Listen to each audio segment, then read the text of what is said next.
네, 안녕하세요. 로열로더 투자 전략가 로로쌤입니다. 자, 2020년 6월 10일 수요일 퇴근길 시황 시작하도록 하겠습니다. 자, 내마녀의 날 이제 하루 앞으로 다가왔습니다. 뭐 선물 옵션 만기일이라고도 하지요. 자, 상승 포지션을 뭐 청산한 거 아니냐라는 의문을 가지신 분들이 계시는데 이 부분 확인해보고 가고요. GPG 이기면 백전백승이다. 적을 알고 나를 알아야 될 여러분의 적이 누구죠? 외국인과 기관이 되겠죠. 그래서 어떤 생각을 하고 있는지 같이 한번 살펴보도록 하겠습니다. 자, 먼저 다우지수 한 차례 상승이 나와줘야 FOMC 앞두고 조금 휴식을 취하더라도 이 아래쪽이 아닌 위쪽에서 27,000포인트 위쪽에서 유지될 수 있다라고 말씀드렸습니다. 아직까지는 한 곱이 더 넘겨야 됩니다. FOMC에서 뭐라고 발언이 나오는지 그 부분을 인터뷰 내용을 좀 봐야겠죠. 그래서 들어보고 시장이 만약 여기서 한 차례 뭐 하락이 나온다라고 하면은 그럼 받아들이면 되는 거예요. 최근에 많이 올라왔으니까 쉬어가는 타이밍 정도라고 생각하시면 돼요. 가격 조정 가볍게 나왔구나 생각하시면 되고, 그게 아니라 잘 유지될 정도는 된다라고 하면은 시장이 그래도 가파르진 않아도 완만하게는 코로나에 대해서 조금 회복이 되고 경기 회복에 대해서 자신감 정도는 갖고 있구나 정도로 생각하시면 됩니다. 하반기에는 그래도 가능성을 높게 보고 있구나 정도로 생각하시면 됩니다. 근데 지금 상황에서 그렇게 아주 긍정적인 내용이 나올 것이냐는 물음표인 것 같아요. 정치적인 입장에서는 당연히 긍정적인 얘기를 하는 게 맞습니다. 정치적인 입장에서는 우리가 잘못한 게 아니고 코로나라는 전염병이 있는데 우리가 대응을 잘했다라고 해야 당연히 지지율이나 이런 측면에서 유리하겠죠. 하지만 경제적인 측면에서는 지금 회복은 좀 더 걸릴 수 있다라고 좀 보수적으로 발언할 가능성도 충분히 있습니다. 그러니 여러분들이 이 파월 의장 발언을 정치 쪽보다는 경제 쪽으로 봤을 때는 또 신중한 사람이다라고 많이 말씀드렸죠. 그러면은 조금은 좀 우려감이 나올 수 있는 발언의 가능성도 충분히 있습니다. 그러니 만약에 우려감 있는 발언이 나왔다고 해서 진짜 엄청 안 좋은가라고 생각하실 필요는 없다. 원래 신중한 사람이다라고 몇 년째 말씀드리고 있죠. 그러니 참고하시기 바랍니다. 자, 그리고 나스닥 같은 경우는 장중에 드디어 10,000포인트를 보면서 만스닥 과거부터 이제 말씀드렸어요. 8,000포인트 때부터 말씀드렸는데 진짜 드디어 만스닥 얘기가 나오고 있습니다. 10,000포인트대를 두들겼습니다. 장중에. 그래서 나스닥은 뭐 양호했다라고 보는데 뭐 만약에 좀 밀리게 되더라도 뭐 9,400포인트 정도는 뭐 유지해 줄 거라고 생각을 합니다. 9,800을 이탈하더라도 유지해 주면은 10,000포인트 넘어가는 거는 뭐 어렵지 않다고 보고요. 그래서 요거는 상황을 지켜보면 된다. 간단히 뭐 이슈들 살짝만 지켜보고 가면은 유럽위원회 쪽에서 미국과 의미 있는 무역 협상 진정이 어려울 가능성이 있다. 만약에 협상이 제대로 되지 않는다, 실패한다라고 하면 미국산 제품에 대해 관세를 부과하겠다라고 경고하고 있습니다. 이건 호건 의원 쪽에서 얘기를 했는데 참고하시고 이 부분에 대해서는 약간의 리스크를 작용할 수 있다. 그리고 저렇게 강경하게 얘기를 해도 결론적으로는 자, 트럼프가 중국산 제품에 관세를 부과할 수 있다라고 하면서 나온 건 뭐예요? 결론적으로 도출하려는 것은 무역 합의를 이끌어내려고 하는 거예요. 마찬가지입니다. 유럽에서도 이렇게 얘기하는 건 미국이랑 합의하고 싶다라는 의사를 표명하는 것을 좀 강경하게 발언한 것이다라고 생각하시면 돼요. 대신 그 대상이 트럼프가 있는 미국이다 보니까 어떻게 생각하느냐 그리고 어떻게 받아들이냐에 따라 조금 다른 것이죠. 그래서 이 부분은 그래도 양국이 지금 코로나 사태로 인해서 어려운 가운데 정치적으로는 강경하게 발언할 수 있어도 내부적으로는 다 좀 완만하게 웬만한 건 넘어가려고 할 가능성이 높습니다. 그러니 중국이랑 미국 같은 경우도 서로 뭐 대두 구입 안 한다, 뭐 여행 금지한다, 뭐 얘기는 하는데 결론적으로는 뒤쪽으로 다 정상적으로 어느 정도까지는 유지가 되고 있죠, 기존 입장이. 그러니 정치적인 발언과 이제 실질적으로 어떻게 시행되는지는 좀 확인할 필요가 있습니다. 정치적인 발언에 너무 흔들리지 않아야 된다라는 거, 이 부분 참고하시기 바랍니다. 그리고 S&P에서 일본의 국가 신용 등급 자체를 안정적으로 하향 조정했는데 뭐 크게 신경 쓸 필요 없죠. 일본 같은 경우는 기존부터 그렇게 썩 좋지 않았고 이번에도 좋지 않고 앞으로도 전망도 그렇게 썩 좋지 않은 상황이기 때문에 일본은 그렇게 뭐 신용등급 강등당하는 부분은 뭐 자연스러운 것 같아요. 그래서 뭐 항상 의심의 대상이죠. 일본은 코로나 같은 경우도 생각보다 많지 않다라고 하는데 그 부분도 이제 좀 은폐하는 거 아니냐라는 얘기도 있고, 그냥 진단을 안 해서 확진자가 안 나온 거다라는 얘기도 많이 있으니 뭐 참고 정도 하시면 될 것 같아요, 이 부분은. 그래서 미국이랑 뭐 유럽이랑 뭐 이런 부분이 있고 신용등급 얘기도 있고 한데 다 기존부터 여러분들이 알고 계시는 상황이다. 새로운 학자가 아니기 때문에 시장에 뭐 크게 반영되지 않는 거다. 반영될 이유가 없다라고 보시면 됩니다. 기존에 우리는 그런 우려감을 미리 다 반영을 한 것이기 때문에 그렇습니다. 참고하시고요. 자, 우리나라 시장 오늘 뭐 그냥 쉬어가는 흐름 한 번 더 만들었습니다. 그래서 오늘 환율 동향 자체도 1190원 근처에 붙여놨는데 이탈하느냐는 좀 봐야 될 것 같아요. 이거 간단히만 보고 가면은 자, 원달러 환율이 제가 1190원 요 구간은 좀 의미 있다. 이게 환투기 세력이랑도 좀 영향이 있어서 그렇다라고 말씀드렸습니다. 그래서 뭐 참고 정도 하시고요. 여기를 이탈해서 유지가 된다. 이 아래쪽이 유지가 된다라고 하면은 좀 안심해도 되는 단계가 아니겠느냐라고 말씀을 드렸습니다. 이탈했다 다시 올라가면 안 돼요. 그리고 지금 이 구간에서 만약에 반등이 이렇게 나와도 놀라울 일은 없다. 이슈가 뭐 특별한 이슈는 아니다 정도로 보시면 될 것 같습니다. 일단 1차적으로 유가 쪽에서 조금 안정을 좀 찾았기 때문에 유가 쪽에서는 40달러 부근 여기서 지금 횡보하고 있죠. 안정을 조금 찾아가고 있기 때문에 이것저것 그리고 코로나 이후에서도 조금 회복되는 국가들이 좀 점점 나오고 있기 때문에 그런 것이다라고 볼 수 있습니다. 그래서 정치적으로 저렇게 강경한 발언 너무 신경 쓰지 않아도 된다. 지금 시장에서는 그런 강경 발언 부분에 대해서 크게 신경 쓰지 않는다. 왜? 중국하고 미국도 서로 좀 무탈하게 넘어가려고 하고 있기 때문에 자, 우리나라도 그렇게 무탈하게 넘어가고 싶어 하는 눈치는 있습니다. 자, 옵션 만기, 선물 옵션 만기를 앞으로 다가왔으니 수급 먼저 보도록 하겠습니다.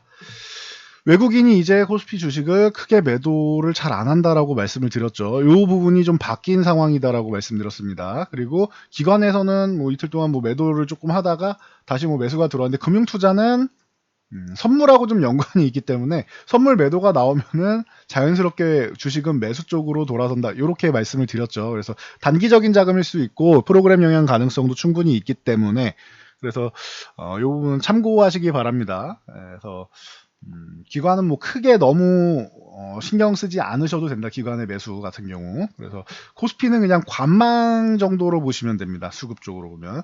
그리고 코스닥이 좀 중요한데 지금 750포인트 돌파해서 넘어가는 새로운 시세를 외국인들이 좀 보고 있는 것 같다라고 미리 말씀을 드렸는데 기존의 의심이었는데 이제 슬슬 조금 확신 쪽으로 돌아서려고 하고 있죠. 그래서 이 부분에 대해서는 조금 더 지켜봐야겠지만 최근 수급만 보면은 좀 긍정적인 시그널이 은근슬쩍 나오고는 있습니다. 참고하시면 될 것 같습니다. 그리고 선물 옵션 수급 동향 보면은 외국인들이 장중에 콜옵션 매수가 있었는데 이걸 청산했다 해서 상승 포지션을 좀 청산한 거 아니냐라고 의심 갖는 분들이 있을 수 있고 풋옵션 매수했으니 하락 포지션을 늘렸네요. 상승 포지션 줄이고 하락 포지션 늘리면은 내일 위험한 거 아닙니까? 라고 말씀하시는 분들도 있습니다. 일각에서는. 그리고 선물은 매수가 들어왔고요. 이 부분을 말씀을 드릴게요. 제가 좀 전에 제롬 파월 의장 같은 경우는 신중한 성향입니다라고 말씀을 드렸죠. 이거는 수차례 말씀드린 겁니다. 제롬 파월은 원래부터 소심하다라고 표현하시는 분들이 있는데 이건 신중한 거라고 저는 생각해요. 그거를 굳이 소심하다고 표현할 필요가 있는지 그 사람이 그렇게 소심이라는 작은 단어로 표현될 만한 사람이라면은 FOMC를 운영하는 패드 의장 그쪽까지 가지는 않습니다. 올라갈 수가 없죠. 신중한 사람인 거예요. 저는 그렇게 생각합니다. 뭐 다르게 생각하시는 분들은 뭐 그런 의견이 있을 수 있겠지만 저는 그렇습니다. 신중한 사람이다라고 생각합니다. 그렇기 때문에 만약에 여기서 이제 경제적인 측면만 보고 약간 보수적인 발언이 나올 경우에 시장이 한 차례 좀 쉬어가는 흐름이 나올 수 있다라고 하면은 오늘 상승 포지션을 일부는 뭐 청산하는 게 방법이 될 수는 있겠죠. 그리고 자 보시면은 오늘 이제 뭐 최종적인 뭐 누적 결과죠. 오늘 날짜로 보면은 이제 코스피 200, 295포인트 쪽에 만 계약 정도를 청산을 했다. 뭐 이건 추정치라고 말씀드려 정확한 건 아닙니다. 했다라고 말씀드렸는데 아직도 2만 계약 이상의 매수 잔량이 쌓여 있습니다. 그러니까 위로 조금 더 올라가도 불만 있을 이유가 없어요 지금. 그러면은 한 2250까지는 장중에 올라가도 요 구간 정도 되겠죠. 이 정도까지는 올라갔다가 다시 내려오더라도 괜찮다. 올라갈 때마다 안착이 못 된다라고 하면은 올라갈 때마다 청산 나오는 게 당연한 거예요. 그래서 내일 뭐 장중에 좀 청산이 나와도 크게 우려할 이유는 없다라고 생각하시면 되고요. 기관 포지션에 대해서 좀 궁금해 하시는 분들이 있는데, 기관은 원래 양매도로 먹습니다. 양쪽을 매도해가지고 먹는 구간이라 너무 많이 올라가면 또 기관 같은 경우는 좀 불편해질 수 있어요. 매도 구간이 많기 때문에. 상승을 강하게 하게 되면은 기관이 조금 불편해지는 상황이 나올 수 있습니다. 그래서 좀 타협점을 보면은 뭐 한 2200포인트 이하에서 좀 끝나면은 뭐 양호하지 않을까. 좀 내려간다고 치면은 2150포인트? 인데 2150포인트보다는 적절한 구간은 2175포인트 전후 정도면은 제가 볼 땐 적절할 것 같아요. 그럼 밑으로 내려가봤자 1% 전후밖에 안 되는 거죠. 그럼 큰 하락이 아니잖아요. 쉬어가는 정도 수준이잖아요. 물론 그렇게 마감이 될지 아니면은 지금 구간에서 위쪽으로 갈지 뭐 아래로 갈지 다 괜찮습니다. 근데 적어도 최악의 경우를 생각하면은 2175 부근에서만 끝나도 괜찮잖아요. 저는 그렇게 생각합니다.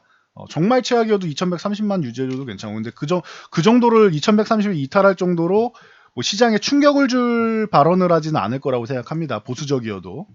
저는 그렇게 생각하고 있기 때문에. 그리고 현재 누적 포지션 자체는 위쪽으로 더 장중에 올라가도 상관이 없어요. 기관까지 생각하면은 장중에 약간의 상승 포지션을 상승 흐름을 만들었을 때 외국인들이 이 콜옵션을 막 대거 청산을 해서 수익 시전을 하고 기관과 조금 어느 정도 타협해서 장중엔 올라가지만 마감 쪽 이렇게 쉬어가는 타이밍으로 만들면은 뭐 되지 않을까. 만약에 FOMC에서 부정적인 발언, 그리고 보수적인 발언이 나와서 아래쪽으로 내려간다라고 하면 뭐 그래도 콜옵션 당연히 뭐 청산이 나오겠죠. 청산이 나오고, 그리고 풋옵션 쪽도 뭐 밑으로 내려가면 나쁠 게 없으니까 요 구간을 좀 청산을 하겠죠. 그럼 풋옵션 쪽 청산을 하면은 내려갔다가 올라올 것이고, 풋옵션을 늘린다라고 하면 단기적으로는 조금 쉬어가는 흐름 나올 수 있겠구나 정도로 생각하시면 됩니다. 그러니 여러분들이 그렇게 지금 시장을 의심하고 우려할 필요는 없는 것 같아요. 하락 포지션을 갖고 있는 사람들이 없어요 지금.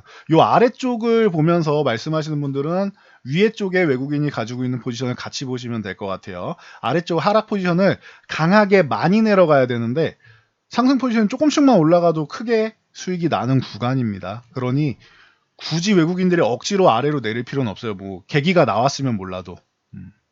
그러니 여러분들이 뭐 크게 우려할 필요는 없다. 오늘 수급, 어제 수급 같은 경우는 옵션만 보면은 뭐 중립 이하 수급이 나오는데 이유는 간단하다. 외국인들이 선물을 매수했기 때문에 해지 정도 거는 수준이고, 만약에 보수적인 발언이 나오면은 풋옵션으로 약간의 케어를 하기 위해서 보험 정도 수준이다라고 생각하시면 됩니다. 저는 요 정도만 알고 계시면 될 것 같아요. 제가 흐름은 지난주 금요일부터 해가지고 자세히 읽어드렸습니다. 그래서 굳이 지금 상황에서 변동성이 아주 크게 나올 이유도 없다라고 봅니다. 과거에는 우리나라 선물옵션 시장이 굉장히 컸었죠. 뭐 세계에서 뭐 가장 큰 시장 중 하나였기 때문에 변동성이 어마어마하게 이렇게 나오는 경우도 많이 있었습니다. 근데 지금은 그렇지 않아요. 결과적으로 해서 지금은 그렇지 않아요. 여러분들 선물옵션 최근에 좀 완화돼가지고 그렇지, 그 완화되기 직전만 해도 여러분들이 교육받고 모의 투자하고 귀찮아서 국내 선물옵션 안 했단 말이에요. 누가 그렇게 교육받고 귀찮게 하는 걸 좋아해요? 그러니까 다른 투기적인 상품 쪽으로 많이 넘어가신 거죠. 선물옵션 시장이 개인 투자분들이 굉장히 많이 빠져나갔습니다. 그래서 지금은 그렇게까지 크지는 않아요. 과거처럼. 10년 전에, 그리고 뭐 도이치뱅크 사건, 빼빼로데이 사건 나왔을 때처럼 궁금하시면은 도이치뱅크 사건 검색해 보세요. 그때 뭐 만기일날 제 기억으로 11월인가 그랬는데 엄청나게 변동성이 강한 날이 있었습니다. 하락 쪽으로. 그런 날도 있었는데 그때 이후로 우리나라에서 이제 규제를 강화해서 지금은 시장이 크지 않기 때문에 여러분들이 너무 신경을 많이 안 쓰셔도 되는 정도는 된다. 지금은. 그래서 수급 동향상 여러분이 신경 써야 되는 타이밍이 오면은 제가 말씀드릴 거예요. 근데 이번 시장 같은 경우도 크게 신경은 안 쓰셔도 돼요. 만약에 아래쪽 방향이 나와도 그냥 쉬어가는 흐름 정도라고 지금은 보여지고 있습니다. 특이 동향이 나오게 되면은 다시 한번 알려드릴게요. 그리고 지금 선물 수급 자체 보면은 청산이 아예 나오지 않고 있죠. 오히려 상승 포지션을 더 늘려서 9만 계약을 넘어서 지금 자 보시면은 자, 거의 9만 5천 계약 가까이가 되죠, 매수가. 이러면은 롤오버 물량 나오고 하면은 다음 월물까지도 9월까지 꼭 상승은 아니더라도 중간까지라도 뭐 7, 8월이든 뭐 9월까지 가서 뭐 10월까지 가면 더 좋고 중간까지만 해도 적어도 위쪽으로 올라갈 자리는 더 만들 가능성이 높다라는 거예요. 그러면은 코스닥이 지금 750포인트 이상 올라가면서 이 위쪽에 지금 52주 신고가 계속 달성을 하고 있죠. 위쪽으로 방향성을, 새로운 시세를 만들 가능성이 높습니다라고 말씀드린 것처럼 코스피 자체도 코스닥만큼은 아니어도 코스닥 뒤를 따라서 52주 신고가 달성하면서 위쪽 방향으로 방향을 틀 가능성이 굉장히 높다. 이렇게 보시면 될 것 같아요. 그래서 뭐 시그널은 나오면, 만약에 이 시장이 끝날 시그널이 나온다라는 말씀드리겠는데, 뭐 지금 구간 중간에 횡보를 하던 아니면 중간에 가격 조정이 한 번씩 나오던 당분간은 방향성 자체는 위에요. 그리고 아직도 제가 볼 때는 지금 경제 회복된 거 거의 없죠. 코로나 이후로.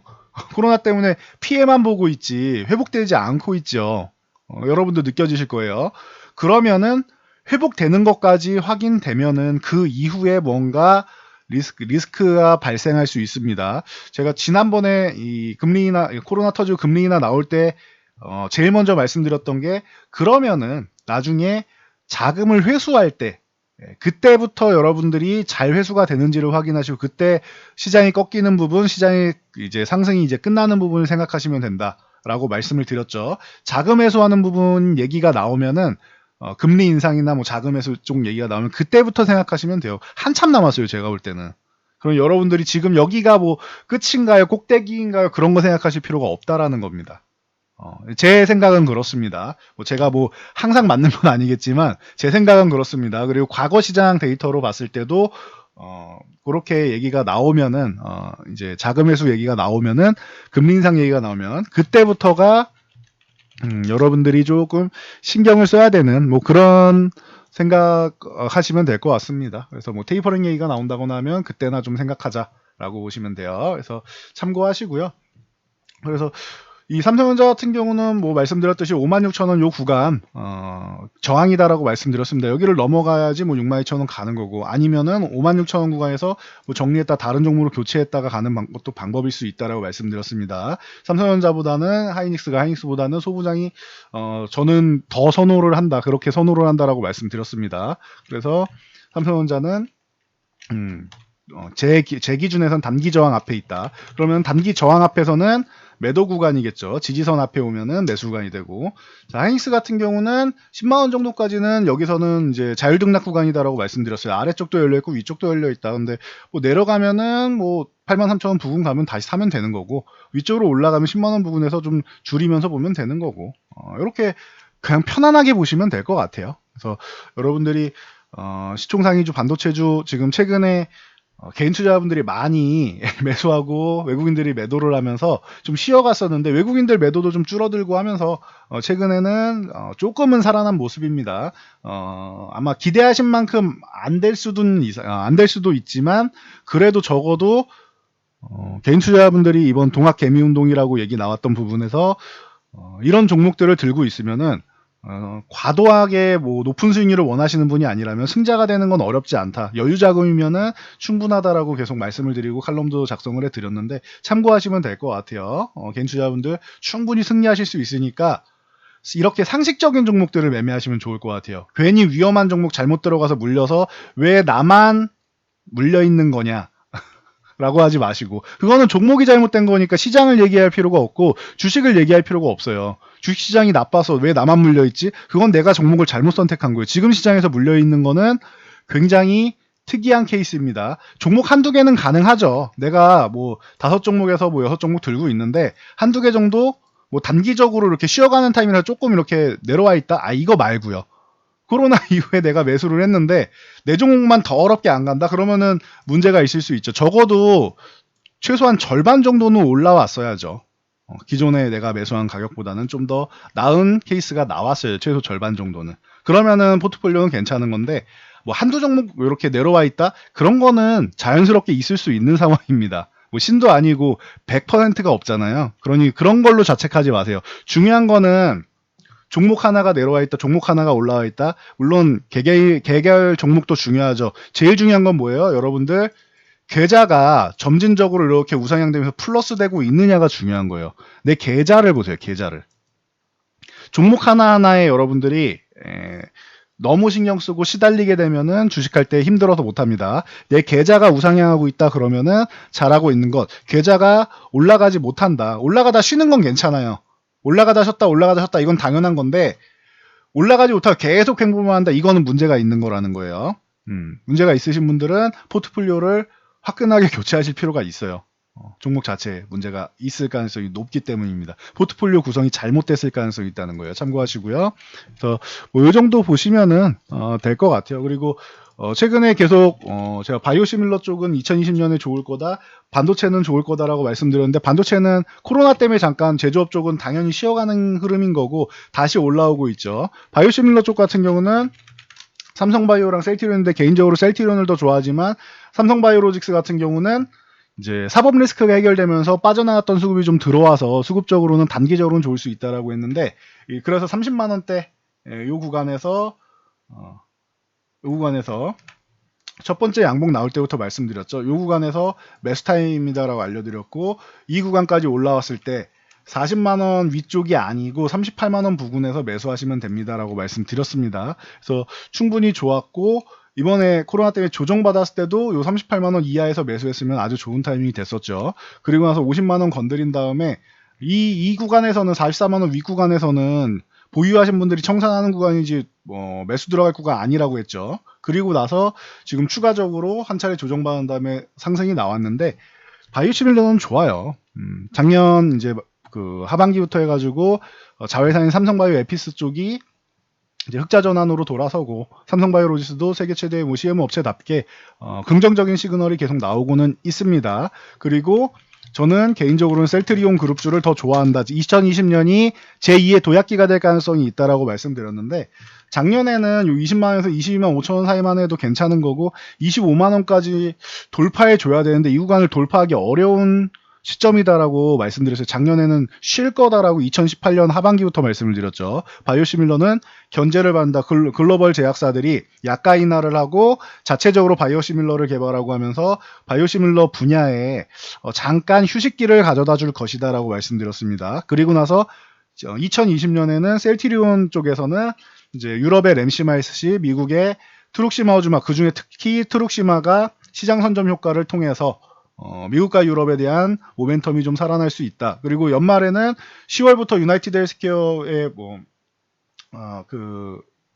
램시마도 이제 선호의약품 등재되면서 사보험 부분 리스크를 좀 해소하면서 램시마도 기존에 기대가 없었는데 올라오면 다행이겠죠라고 했는데 10%로 돌파했죠, 점유율을. 그래서 다행스럽게 말씀드렸던 부분들이 다 잘 진행되고 있어요, 셀트리온은. 그래서 25만원 돌파해서 안착한 거 아주 좋고 25만원 유지해주면은 그냥 좀 더 들고 가는 거죠. 그래서 뭐 연말까지도 뭐 볼 수 있는, 그리고 3, 4합병 이슈로 해서 셀트리온 헬스케어도 좋고 스퀘어 이런 종목도 좋고 지금 저항 구간에 왔네요. 한 차례 매도하고 돌파하면 재매수하든지 조정받으면 재매수하든지 하면 되겠죠. 조정이 쉽게 나오지는 않고 있습니다. 그럼 돌파하면 재매수하든지 할 수 있겠죠. 기술적으로 대응하실 분들은 뭐 밑에서 사신 분들 5만원대 6만원대 이렇게 사신 분들은 그냥 들고 가셔도 되겠지만 위쪽에 뭐 7, 8만원대 위쪽 8만원, 9만원 이런 데에서 사신 분들은 한 차례 뭐 10만원 위쪽에서는 수익 실현 한 번 하고 10만 2천원 안착하면 재매수하는 게 낫겠죠. 그래서 요거는 매수 가격에 따라서 대응 방법이 달라지는 겁니다. 싸게 사신 분들은 투자의 개념으로 들어갔으니까 그냥 나는 귀찮으니까 들고 갈래 하시는 거고, 위쪽에서 사신 분들, 비싸게 사서 더 비싸게 팔겠다 하시는 분들은 기술적으로 대응하시는 게 맞는 거예요. 그러니까 대응 방법의 차이는 내 매수가 그리고 내가 투자냐 투기냐에 따라서 달라진다라고 생각하시면 됩니다. 투기가 나쁜 게 아니다. 투기도 방법을 알고 정확하게 원칙에 따라서 하시면은 수익률을 극대화하는 방법이 될 수 있다. 그래서 투기하시는 분들한테 제가 뭐라고 안 하잖아요. 잘못된 방법이라고 저는 생각하지 않습니다. 여러분들이 대신 원칙을 잘 지키시면 괜찮아요. 투기하시는 분들은 손절의 원칙, 그리고 수익 실현할 때 짧게 끊어치는 부분들, 기술적인 부분들을 잘 보시면은 제가 볼 때는 뭐 나쁘지 않습니다. 매매도 괜찮은 구간이기 때문에 말씀드리는 겁니다. 참고하시고, 가장 뭐 좋은 쪽은 셀트리온 뭐 제약 쪽인데 저희도 뭐 매도하면서도 그 배당받은 정도는 그냥 보너스다 생각하고 연말까지 들고 가보세요 했는데, 셀트리온 제약이 이제 3사 합병 이슈랑 여러 가지 측면에서는 좀 유리합니다라고 말씀을 드렸죠. 그래서 지금 굉장히 좋은 모습을 보이고 있는데, 만약에 이 종목은 지금 신규로 추격 매수한다? 그거는 좋은 생각은 아닌 것 같아요. 한 12만 원 부근 전후까지 이렇게 내려와 준다라고 하면은 그때부터 천천히 분할 매수는 가능하지만 13만 원 중반대에서 매매하는 건 좀 아닌 것 같습니다. 아니면 아예 14만 원을 돌파한 다음에 안착하고 나서 매매하는 게, 비싸더라도 돌파하고 매매하는 게 낫습니다. 어정쩡한 구간에서 매매하는 거 아닙니다. 그래서 참고하시고 뭐 이런 반도체, 바이오시밀러, 2차 전지 등등, 언택트 관련 등등 양호한 섹터들 많이 있죠. 그런 섹터들은 여러분들이 잘 보면서 기술적으로 좀 대응하시고, 그리고 급등한 다음에 추격 매수는 하지 마세요. 어떤 종목이든지. 그게 가장 안 좋은 거라고 저는 생각합니다. 위험할 수 있어요. 왜? 조정을 받으면은 밑에서 매수하신 분들이야, 투자의 개념으로 들어가신 분들이야 많이 올라왔고 조정받아도 그래 어차피 수익 구간이니까 지가 내려와 봐야 본전받기 더 하겠어 라고 생각하고 보유하실 수 있지만, 제가 HLB 때도 말씀드렸죠. 지가 내려와 봐야 본전받기 더 가겠습니까? 지가 이거 정말로 내려와 봐야 7만원 부근밖에 더 가겠습니까? 라고 했죠. 28,000원 사신 분들은 걱정이 없다. 7만원대에 사신 분들도 본전까지 내려왔다가 다시 올라가겠죠. 라고 말씀을 드렸던 기억이 나실 겁니다. 작년부터 HLB 관심 갖는 분들이 많았으니까. 자, 그래서 이런 종목들은 12만 5천 원 요 부분 가면은 이제 기술적으로 대응하실 분들은 한 차례 매도하는 거고, 여기를 계속 저항 느끼고 있으니까 12만 5천에서 13만 원 사이 저항 느끼고 있으니까, 그리고 밑으로 내려오면은 매매하는 게 맞다라고 했죠. 내려오면 매매를 하시면 되고, 그리고 그냥 보유하실 분들은 12만 5천 원 돌파하는 거 지켜봐야죠. 밑에서 28,000원대, 7만원대 매매하신 분들은 조금 더 지켜봐야죠. 그런 분들은. 매수가가 낮은 분들은 지켜보는 거고, 매수가가 높다 하는 분들은 기술적으로 대응하는 겁니다. 12만 5천원에서 매도, 돌파해서 13만원, 12만 5천원 요 구간 안착하면은 그럼 재매수 하는 방식으로 여러분들이 돌파 매매 쪽을 공부를 하셔야 됩니다. 이 부분에 대해서는 추후에 간략하게만 강의를 해드릴까 생각 중인데, 그거는 교육 영상을 여러분들이 확인하시면 됩니다. 교육 영상 확인하시는 법은 이제는 다들 알고 계시죠. 제가 몇 번 알려드렸는데, 채널 들어가시면은, 자, 여기 가시면은 여기 재생 목록이 있습니다. 요 재생 목록 가서 교육이밀에다 요 구간을 보시면은 이제 기본적인 마인드 특강부터 시작해서 주식 처음 시작하시는 분들 마인드 특강부터 해서 가장 기초적인 추세매매 4강까지 현재 진행해드리고 좀 쉬고 있는데, 여기까지만 해도 왜 지지하정이 제일 중요하기 때문에 여기까지만 해도 캔들부터 추세매매 4강까지 잘 익혀놓으세요. 이해가 정확하게 안 된다. 원리를 이해하셔야 돼요. 10번, 100번 보면서 이해를 하세요. 그러면은 추후에 제가 하반기 정도에 뭔가 또 올려드리는 교육들이 있을 겁니다. 그 교육들을 볼 때 여러분들이 도움이 많이 되실 겁니다. 기존에 있던 거를 먼저 다 습득을 해놓으세요. 그러면은 도움이 참 많이 되실 테니까 그렇게 보시면 될 것 같습니다. 지금 구간은 여러분들이 자신감을 좀 가져도 되는 구간이고, 무작정 들고 가기보다는 저항 구간에 온 내가 좀 비싸게 매매했다라고 하면은 매수관이 높으면은 위쪽 저항 구간에서 한 차례 매도하면서 보는 게 맞다. 그리고 저항을 돌파해서 안착하면 재매수해라. 요 개념만 알려드릴게요. 이게 가장 기본적인 원리 원칙이라고 생각하시면 됩니다. 돌파 매매. 지금은 돌파가 되는 구간이니까요. 참고하시고, 대신 소외주, 이렇게 올라오지 못하는 소외주들 같은 경우는 좀 정리할 필요가 있다. 아직도 수급이 들어오지 않았다라고 하면은 문제가 굉장히 큰 종목입니다. 그러니 그런 종목을 좀 정리하거나 아니면 교체하거나 할 필요가 있다라고 보시면 될 것 같습니다. 내일 선물 옵션 만기일 내만여의 날 크게 걱정하지 않아도 됩니다. 외국인들 말씀드렸죠. 위쪽으로 올라가는 게 더 유리해요. 지금 기관 같은 경우는 장중에는 올라가도 너무 올라가지 않는 게 유리하고요. 그렇다고 너무 많이 내려가는 것도 유리하지 않아요. 적당히, 기관은 적당히 보수적인 포지션, 기관은 보수라고 보시면 되고요.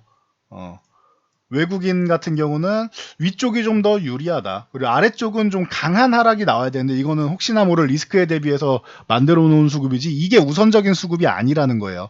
그러니 너무 크게 걱정하실 필요는 없다. 제롬 파웰 의장이 보수적인 발언을 했다. 그럼 조금 쉬어가는구나 정도로 생각하시면 되고, 선물은 다 차월물로 롤오버 되는 물량이 꽤 많이 있을 테니 이 부분도 여러분들이 크게 걱정하실 필요가 없다 9월 달까지 해서 뭐 7월이든 8월이든 위쪽으로 올라갈 구간이 더 남아있다라는 것, 이 정도만 알고 계셔도 여러분들이 안심하실 수 있겠죠. 그리고 너무 지수에 기대려고 하지 마세요. 지수에 기대는 분들은 지수를 추종하는 시총 상위주를 매매하는 분들이고, 여러분들이 코스피 시총 상위주들만 들고 있는 게 아니다라고 하면은 지수에 대해서 너무 스트레스 받을 필요는 없습니다. 내 종목에 대해서만 잘 신경 쓰시면 되겠죠. 내 종목이 현찮다라고 하시면은 그러면 고민을 해보세요. 종목을 교체하시는 게 맞는 거고, 추격 매수는 대신 아니다. 이제 막 다시 출발하는 종목들도 있습니다. 한 차례 쉬고 나서 그런 종목들, 그리고 출발해야 되는 종목들 쪽으로 포트폴리오를 구성해 놓으시면은 이번 만기일이 끝나고도 조금 시간을 투자하면은 충분히 좋은 수익을 낼 수 있는 종목들이 지금 많이 있다. 그런 종목 도저히 못 찾겠다 하시면 이제 저희한테 문의하시는 거고, 스스로 할 수 있으면 잘 찾아서 하시면 됩니다. 여기까지 말씀드리고 저는 물러가도록 하겠습니다.